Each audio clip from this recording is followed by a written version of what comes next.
계셨는데 처음 질의해 주시기 바랍니다.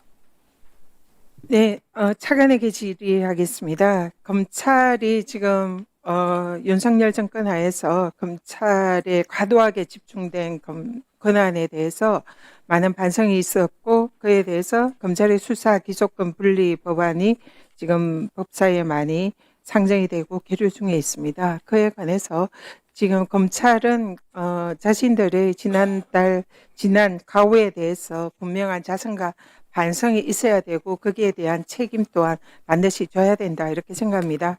지난 법사위에서 이하영 부지사의 대북 송금 사건에서 이 연어 술 파티, 진술 세미나 등 검찰이 증거를 조작하고 증인을 회유했다는 정황이 밝혀진 바 있습니다. 그렇지만 검찰 조사에서는 이런 부분에 대한 사실상 왜곡이 있었고 또 지난 6월 24일 배상윤 부회장이 SBS 인터뷰에서 당시에 김성태와 자신이 북한에 돈을 보낸 것은 경기도 지사였던 이재명 대통령, 지금 현재 대통령과는 전혀 관련이 없다. 이런 것을 인터뷰에 밝힌 바 있습니다. 그럼에도 불구하고 이런 대북 송금 사건에서 이재명 당시 지사와 그리고 또 이하영 부지사에 대한 사실상 공작에 가까운 이런 기소가 있었다는 것이 지금 뒤늦게 밝혀지고 있는데요. 이 부분에 관해서 당시 검찰의 이 증거 조작에 관여됐던 그런 검사들에 대해서 진상을 규명하고 내부의 감찰이 필요하다 이렇게 생각이 듭니다. 거기에 대해서 생각이 어떤지 말씀 주십시오. 네, 그 점에 대해서는 지금 일부 사건이 수사 중에 있습니다.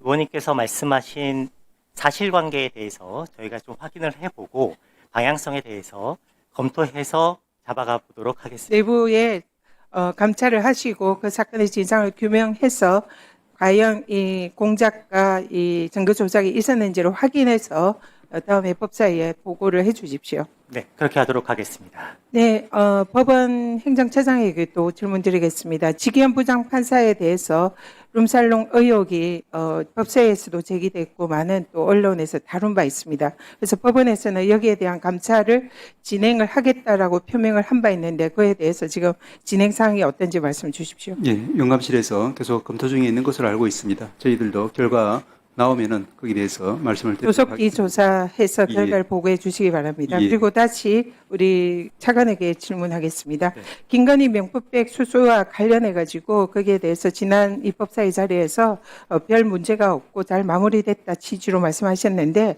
청탁금지법 구조에 따르면 공직자는 배우자가 수수금지 물품을 받으면 지체 없이 신고하고 제공자에게 반환해야 된다 규정되어 있습니다. 그 의무를 이행하지 않은 공직자는 3년 이하 정사 처벌을 받도록 되어 있습니다. 그래서 윤석열 대통령이 여기에 대해서 자신의 배우자의 금품 수수에 기업백 수수에 관해서 신고도 하지 않았고 반환도 하지 않았다는 것이 지금 확인이 되고 있는데요. 그렇다면 윤석열 전 대통령은 청탁금지법 위반이 확실하다. 그래서 여기에 대해서 어떤 조치를 할 것인지 말씀해 주십시오. 네, 그 점에 대해서는 지금 특검이 발족되어서 수사 대상으로 되어 있고 특검에서 종합적으로 수사하고 결론을 내릴 것으로 알고 있습니다. 특검의 수사 결과를 저희도 지켜보고 검찰에서 여기에 대해서 제대로 수사하지 않은 것에 대해서 정리해 주시기 바랍니다. 네, 그 점에 대해서 당시 최재형 목사의 고발 내용을 중심으로 검토를 했는데 그 미진한 점이 있었다면 그 부분은 특검 수사를 통해서 밝혀지지 않을까 생각하고 있습니다. 대체 토론하실 분 계십니까?